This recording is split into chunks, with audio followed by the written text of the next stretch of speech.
Hello, Visionaires. This is your girl, Devette, from Just Chilling with Beyond a Vision. Well, today we'll be doing something just a little bit different. Today we'll be working on food preservation classes. I was asked by multiple individuals about canning. Well, we're going to do canning, but this first part is going to be divided up into 3 separate parts. What I mean by that is the first part, we're going to just be talking because there's a lot of information to canning that individuals just don't know. And I'll tell you, well, food preservation as a whole could be the best thing you could ever do to benefit you and your family. But food preservation, if not done correctly, can be a death wish for you and your family. You have to do things decently and in order. There's individuals that say things like, well, they got rebel canning and this and that and the other. No, I mean, I'm not telling you to rebel can. And I wouldn't show you rebel canning because my job is to show you what I know to be correct for what is beneficial for you and your family. See, canning to me is that I have at least 3 individuals' lives in my hand. What are you saying? I'm saying I have my husband's life, my life, and my daughter's life, the ones that stay in this house. I have our life directly in my hands. So I have to do everything correctly. I have to sanitize, make sure everything is safe, and things of that nature. So, with that being said, I'm going to introduce you to my 3 little friends. One is Simbear. That's Simbear. Then you're going to see Tuscany. That's her right there. Then you're going to see Seabay. That's him right there. Then we have Charity. That's her right there. Last but not least, we have little Maestro. Yes, right there.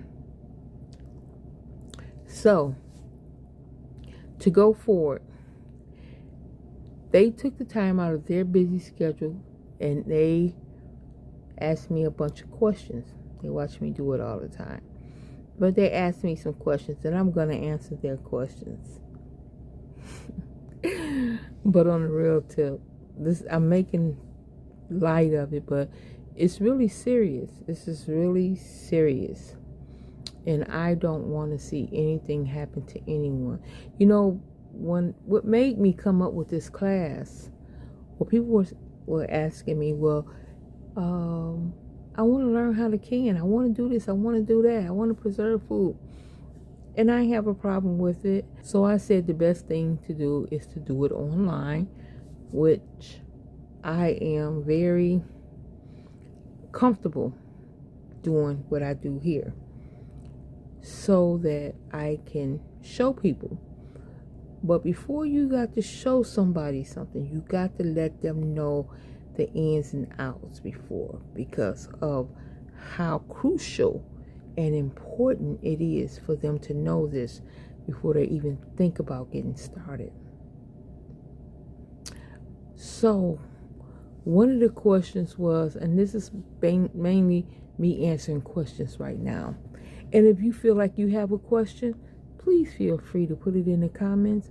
I will answer any and all questions. That's how important this is to me.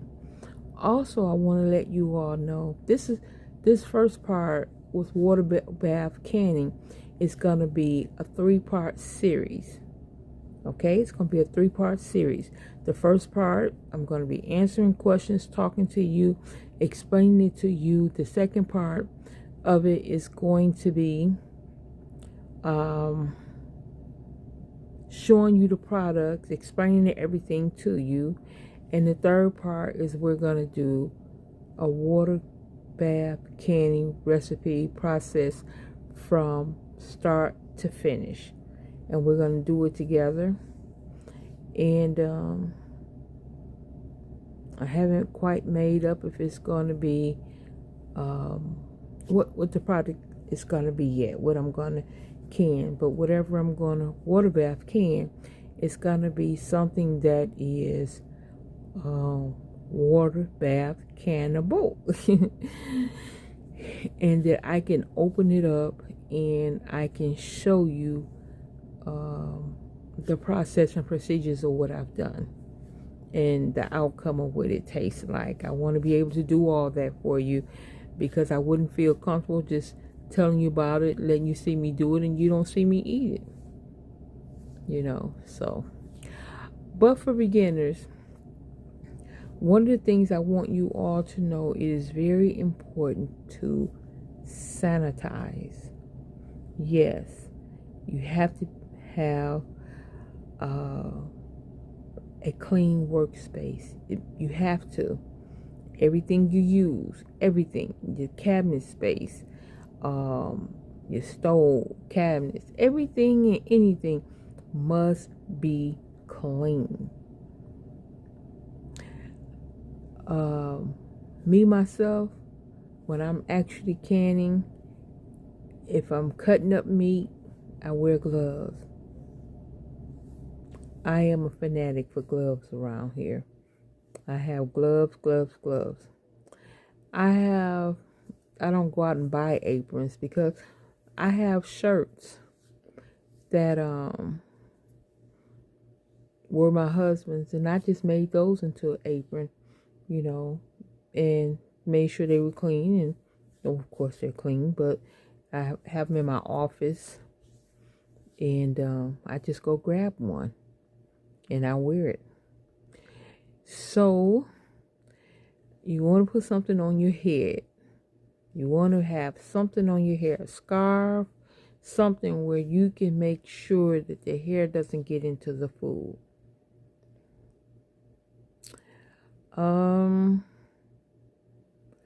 It's important not to be having a plate of food right by you while you're trying to do this, because you need to get your complete concentration on what you're doing. You need to make sure that your jars are clean.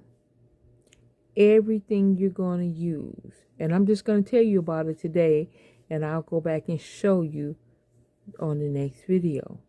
But you're going to have a thing that's called a debubbler that you're going to stick in your jars around the edges once you put the product in it, to make sure there's no bubbles, because bubbles can stop your jars from filling. Now let me explain something to you. The purpose of this, which I would think would be for food preservation, to preserve food, to have food. I mean, it's different kind of reasons why people want to preserve. We want to do everything in a safe manner. We don't want to do anything that can cause harm to our family. I am so much of a stickler for that. I am. I want to make sure that what you eat, I eat, and they eat, everything is sanitized. Yep, I want to make sure everything is sanitized. I want to make sure that everybody can wake up tomorrow from eating what they ate. You know what I'm saying? That's just where I'm at with this. So we must make sure everything is sanitized and sanitary and well put together. We just want to make sure of that.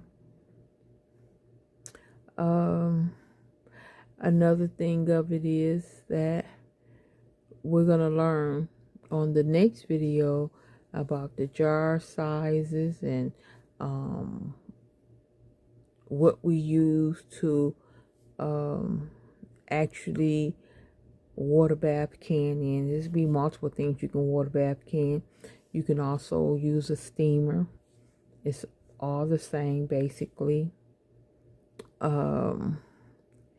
Also, one of the things that I want to talk about is there's different kind of food that you can water bath can, and we'll get into that one on the next video, either the second or the third part to this video. So it's different foods that you can water bath can. Certain foods you just do not want to water bath can. Now some people call it what do they call it? Rebel candy, yeah. And some people do all this weird stuff. And look, let me explain to you. Anything I tell you, you see this book up here? It's the Ball Book of Preservation, Canning. And let me tell you about this book. This book, canners call it a Bible. I don't call it a Bible because my Bible has 66 books in it. And my Bible is the Holy Bible. So it's not my Bible. But what it is to me is it is a syllabus. Yep, it's a syllabus. You know that thing we had in high school and during our college years? Yeah, that thing. Everything is in there, step by step. And it's a book that you want to fall back on, because the things I'm telling you is in this book, but I'm just sitting down talking to you and giving you a little bit more information on it versus just reading, you know what I'm saying? Or just following somebody and you don't know what they're doing is lining up to that book. Same way about life. Some people live a life and they saying they doing real good, that this is a perfect life, but is it adding up to those 66? If it's not adding up to the 66, you're not. Same as if what I'm doing is not adding up to that ball book or that syllabus, then I'm not. You know what I'm saying? So basically, that's what I'm saying. So we must follow what they say. And some of the things you want to make sure you have around you is some vinegar, napkins. Some people say towel. I say napkin. Me, myself, I say napkins or paper towel because I throw it away. I use the part I have to use, wipe off the rims, and then I throw them away. So, you want to have a pot, a steamer, or a water bath canner, and you want to have something down in the bottom of it, because you never want your jars to touch the bottom of the pot, because it could shock them, it could make them too hot, and you can get an explosion on the inside of there. Soapy water is something you should always have in your sink while you're canning, because if you use something, you want to make sure it's in that water, so if you have to go and do another batch immediately, you can just wash those up. Also on top of there, we want to make sure that we have a timer, because we want to time, whether the timer is on your phone, on your stove, you have a timer set to the side that you can turn it, beep, beep, beep, beep, beep, beep, beep, and until it goes off. It's different ways of timing. You got an alarm clock, whatever it is. You want to monitor that timing, because timing is very crucial when you're canning. Very crucial. Very crucial. Also, you want to make sure to prep. It's always, you don't want to be trying to can right then and there, then cutting up your, no. The best thing to do is prep. Follow the the recipe to whatever it is and prep what you need to prep to prepare for it. You always want to make sure you do that. Let's just say we're about to water bath can some strawberries. Well, we don't want to just wait while we're in the process of canning right now and then we want to cut up the strawberries, slice. No, we don't want to do that. We want to have this already in a bowl with the top on it. All we have to do is take it out, and we just take it out and we proceed to use it. You know, we can measure it up, put it in the jar, have them in, know what they say. If they tell you to fill it up, then you fill it up to the line or whatever you need to do. That's what you can do. But you already have your strawberries cut up, or you always have your tomatoes cut up. You have everything prepped. Whatever you're going to use, you prep it already in advance. I am a stickler for that as well.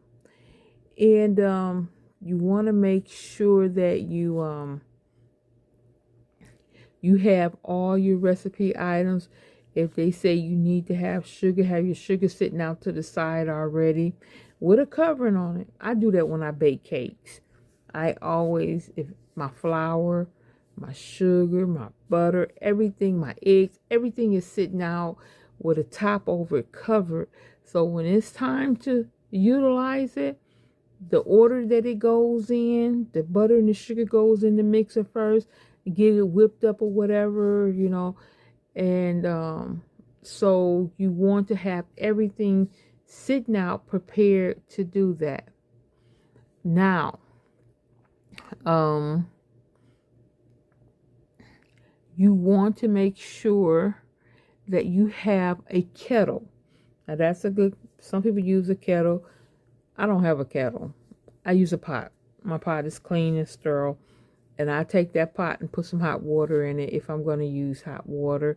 Or if I have something that has some juice already to it, then I'll put the juice in there. Sometimes I just use apple juice or something of that nature. Using apples, you'll take your apples, you'll cut them up, and raw packing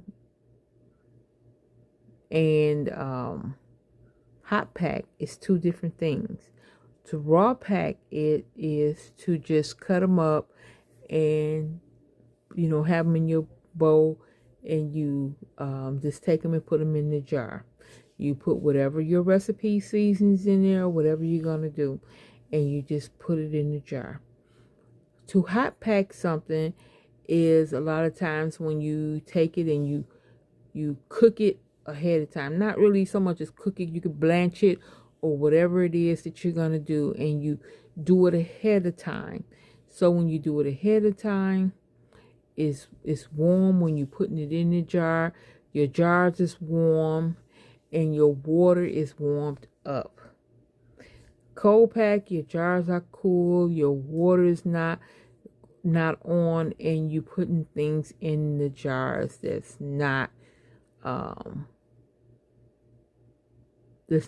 hasn't been cooked or whatever. And that is raw packing versus hot packing. Now for the liquid that will go in there with it, because a lot of people say, now this is something I want you to hear.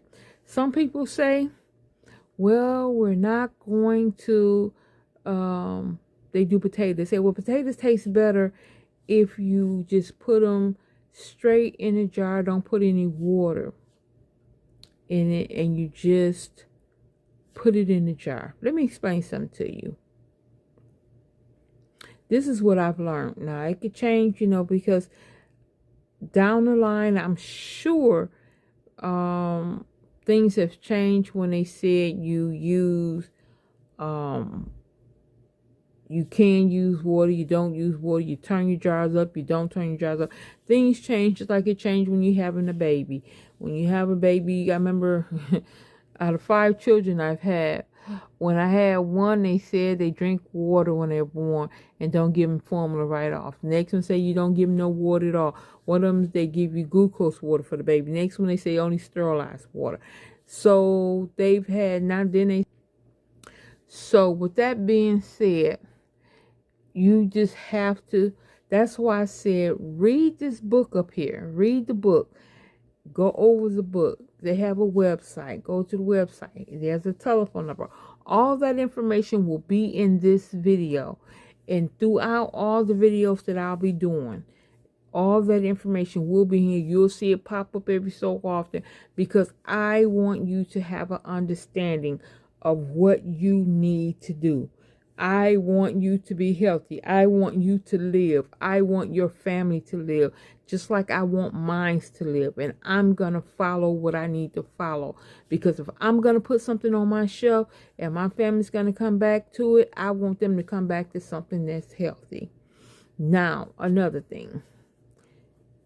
The amount of time something can stay on your shelf. Well, something can stay on your shelf. They say up to 5 years. That's what they say. Up to 5 years. Okay. Now, then you hear something says 2 years, 3 years, 18 months, whatever. So the jar lid companies, they guarantee their products for 18 months. The lid, the things, the lids. Yeah, that's what they call lids. And if I'm wrong, I'll come back and correct that later. But they say they last up to 18 months. Well, I'm going to tell you what you need to do because I do this quite often. I go and I check my jars. This is how I check my jar. Number one, you should never store your jars with rings on them. The rings is like the one that screw on and off. You never take your jars and you never store them with the rings on them because you can get a false seal. Okay, what's a seal? Let's go back a little bit. Okay, once you put your jars inside, you get everything prepped, you put your jars inside of the water, and they go for the amount of time that they tell you go for. Some things say go for 20 minutes, 30 minutes. That's why you have to follow a recipe. That's why you have to follow the Ball's Blue Book recipe.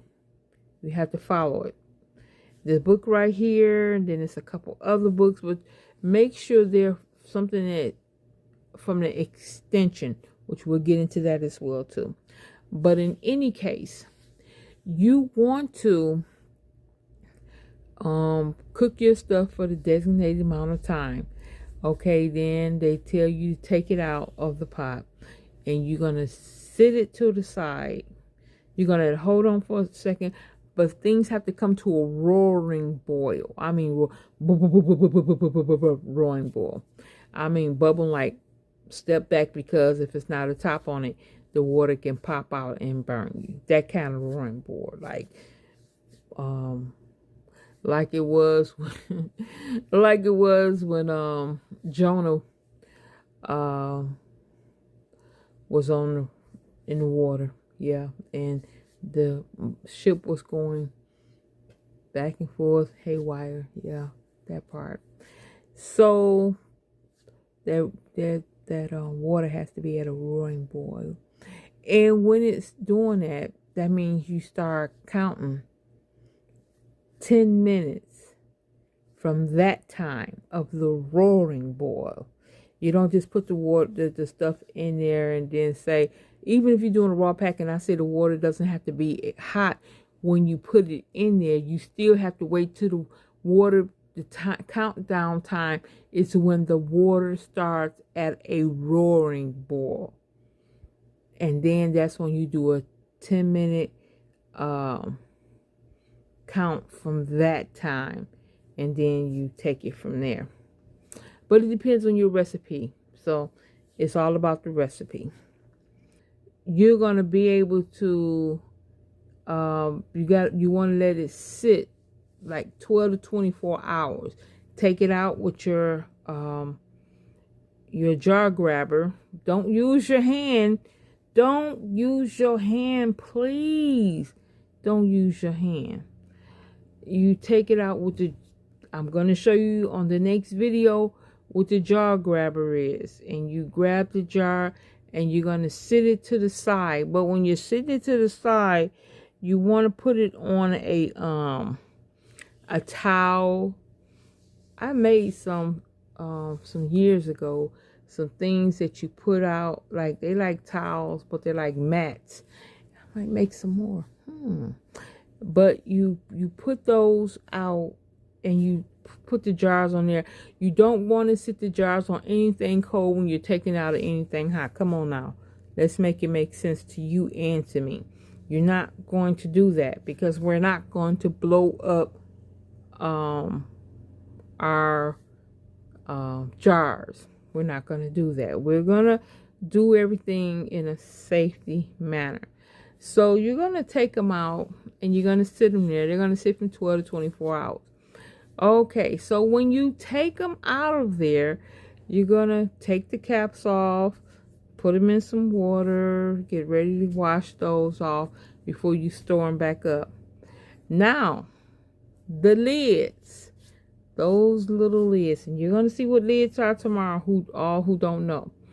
But the lids, you want to take the jar, pick it up like this, and you want to grab it up in the air, and well, not too far up in the air, but you want to grab it there. If you can grab that top of that lid around that jar, and it does not, the top doesn't come straight off of it, that top doesn't come off, that means it's sealed. And people say sounds. I don't get into the sounds or nothing. I'm picking it up. If it comes up and the lid doesn't come off of it, that means that jar's sealed. And the top of it is down, it's sealed.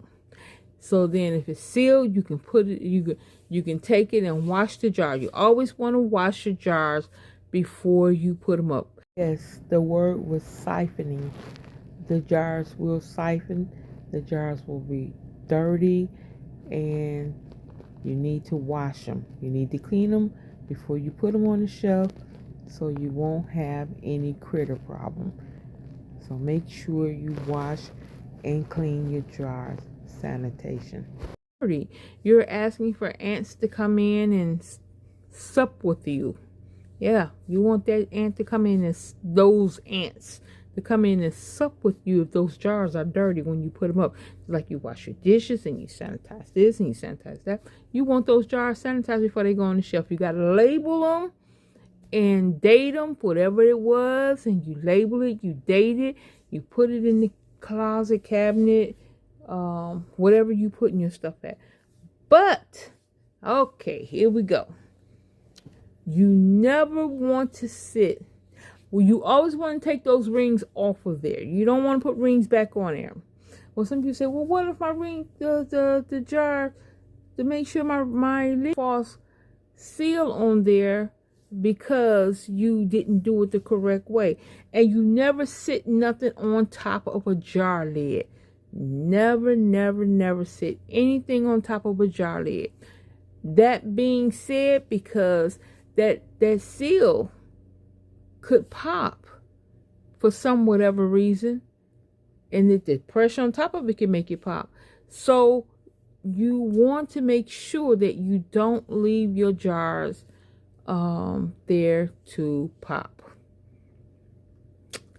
Yes. Okay, so you don't want to put the lids back on, and you don't want to stack your box. Some people say, well, they went and bought the jars and I really don't have nowhere to put them in, so I'm going to put them inside back in the box, and I'm going to put the box on top of this box, and then I'm going to stack this on top of that box. No, don't you do it. Don't do it. You're asking for some big problems. Because when you do that, the lid can pop for whatever reason. You don't even know your lid done popped. It done sitting there and done popped, and E. coli, botulism, everybody and their mama be popped up in them jars, hanging out, chilling, thinking they over in the Caribbean somewhere with a umbrella and a drink in their hand. And that's what them botulisms and all those bacteria is in there doing. They on a vacation. No, don't do that. Please don't do that. What you do is you stack your jars up, but you don't stack them. Don't put nothing on top of them. You just put them somewhere where it's about this much room between that jar that you can go in and touch the jar, lift up, every so often, and make sure that your jars are still closed and nothing, if the lid didn't pop or anything. And you always want to look at your jars. Every so often you go and you look at your jars and make sure don't nothing look kind of crazy in there. But you also want to make sure that your jars, that you got room in wherever you got your jars stored at. It could be in your bedroom closet. Everybody don't have a basement, so it could be in your basement. You could be up in your attic. It can be in the ceiling. I don't know. I'm just saying. But you want them in a dark, cool place. So ceiling wouldn't be a good place because ceilings get hot. Heat rises. So. But anyhow, you want it somewhere where they can stay in a cool, dark place. Let's see what else. You want to make sure that you wash them, as I said. You always want to make sure you wash them. You want to make sure you putting them up. Again, they say it can last anything from 18 to 5 years. Well, I've had a jar that I've eaten off of that was from 2022. Yep, from 2022. So I made sure that my lids was closed. I made sure that there was no stanky aroma. You always want to check your jars when you open them up anyhow, because you want to make sure they don't stink. You know what food smell like. If you cooking a meal, let's just say you go put some tomatoes on. Because right now we're only talking about water bath candy. Let's just say you do some tomatoes. Okay, so then you pop your top, and those tops are not reusable. That's what they say. You are not supposed to use those tops. Now, let me tell you something. Let's just say I turn around here, I give you a jar, and the jar has the lid and the ring on it. Well, I want my jar back. Don't keep my jars. Jars cost a lot of money. I want my jar back, but in the mix of wanting my jar back, the ring and the lids, I'm not going to use them again. The rings and the lid, I'm not going to use again. So therefore, I don't have to get those back from you, because I'm not going to use them, because I don't know if the seal, well, you're not supposed to, so I'm not going to, period. And if I was to do it with something that was mine, I would take my lids and I would use them to put on a vacuum sealer, which is another preservation thing that I think we're going to have to get into that as well. That comes with dehydrating. So yeah, but I would use it as a vacuum sealer, and if the vacuum sealer seals, same thing. You don't put nothing on top of it, and if it seals, then I know that lid was good enough. But it's only because my lid. No offense to you, I love you all dearly, but I don't trust something that comes back from somebody else's house when it comes down to lids and rings. Now that brings me to something else. Whenever you have a jar, you do not under any circumstance use silver in the jars. Don't use a knife in the jar. Don't use a spoon in a jar. Don't use anything in that jar, because if you do, you can put a hairline crack in that jar, and that jar could bust inside of the canner. Especially when we get to uh, um, pressure canning. Yeah, when your jar is up under pressure from a pressure canner, then that's another story that we don't really want to deal with. But yeah, I'll use the jars I get back. I really appreciate people giving me back my jars. If you use one, if I bless you with it, I appreciate it if it comes back, because I need my jars. I need my jars. So yeah. But yeah, don't use silverware and not silverware and things like that. Even when you're doing your debubbling, don't debubble. I see people online, and my body just cringe when I see them putting a knife down in the jar top, but I'm debubbling. You're doing what? No, what you're doing is putting a hairline crack in that jar that jar can bust him in whatever. So don't do it. Now, we're going to go to bring this to an end, but if you have any other questions, please feel free to put them down in the message.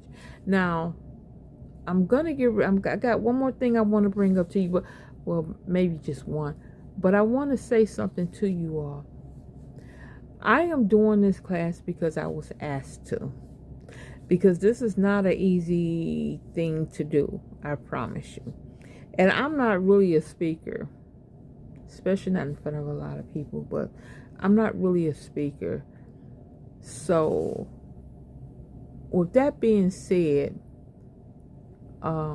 if you feel in your heart that you're getting some information off of here that's beneficial for you, the Cash App information is on here. Feel free to donate something, or my address is on here. Feel free to send jars if you feel like it. I'm not asking for anything. I'm just saying if it's in your heart to do so. The song says, it's in my heart to serve the Lord. But if it's in your heart, feel free to do so. You know, I'm not asking for anything. I'm not asking for donations. I'm not asking for anything. But I just want that information out there. Because before I did a video on something in the past, and somebody said, well, you didn't have an address on there, and I want to be a blessing to you. And I was like, well, I'm sorry, because what happened was I switched my phones up. The information I had in there, how I had it set up to just cut and paste to put it in there, I was too lazy to want to type it out and put it back in there again. So that's what happened. But I do have it again. I'll make sure I get it on the page. I'll get my Cash App out to you. And if you want to be a blessing, feel free to. I'm not asking for anything. But back to the last thing.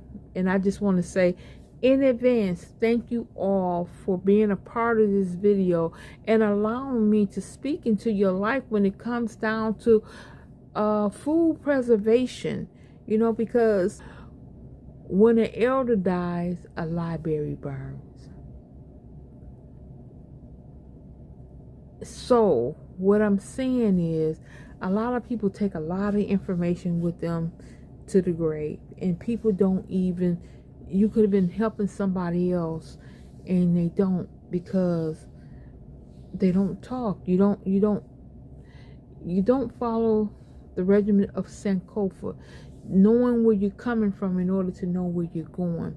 People don't do that anymore. But I want to be a blessing to people, and I want people to be able to understand about food preservation. And like I said, even this one part segment right here is gonna be just for water bathing canning. It's gonna be a 3-part series, and then we're gonna go to, again, as I said earlier, we're gonna then go down to pressure canning, and from pressure canning, then we're gonna go to freezing in the dehydrator. So we're gonna go into, in each part at least gonna have 3. They're gonna at least have 3 parts to each one of those. So yeah, so I just want to be a blessing to you all, and I want you all to know that don't mess up your jars. Your jars can last you a long time. Your lids, they say they guarantee for 18 months and above. With that being said, when your lids, and I would tell you one thing: when you have jars, do a catalog. Make it where you can do a catalog where you can say where you took something out, where you put something in. You know that Excel on Microsoft is a good friend of yours. Microsoft is a great friend because Microsoft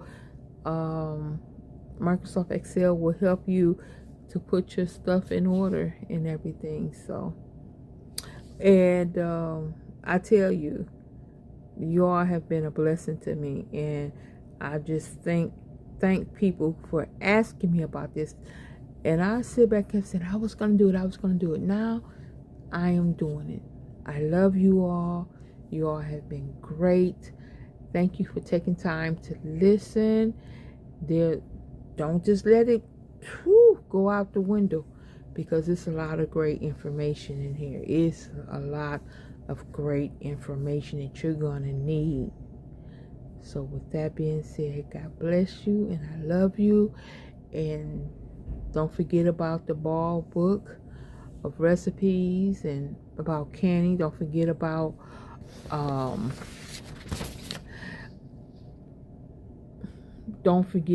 the I'm trying to think about it. I couldn't. Oh yeah, the National Center for Home Food Preservation. And like I said, I'm going to have their website in here. I'm going to have a phone number in here. And I'm going to have this information that you're going to need in order for not only to hear what I'm saying, but to hear what they said as well. And I just want you all to know that this has been a blessing. And in the canner, let it sit for 5 minutes before you take the jars out.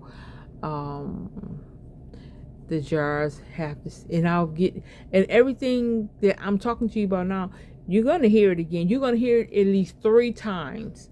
The reason why you're going to hear it 3 times is because you're going to hear it now, because this was the verbal part of it. The next part is showing you the products and talking about each product, and the third part of it is actually canning something, and I'll talk to you about it, and about storing your jars, and what to do with your unsealed jars after you go and check them. If they didn't seal, you take them and immediately put them in the refrigerator so they can be used within 48 hours.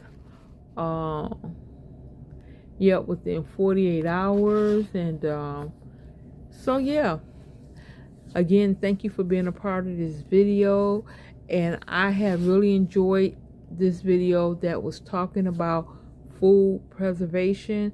I want to say God bless you, and every time you see this video, every time you see a video, I'm going to be in a different place at a different time. I don't know, that's what I do. I don't want to just sit in one place. I like to go places, do. I'm just playing, but God bless you. I love you, and until next time, don't forget, look through the big pane window and not through the keyhole. If the Lord says the same and the creek don't rise, we'll be here again next time. Love you.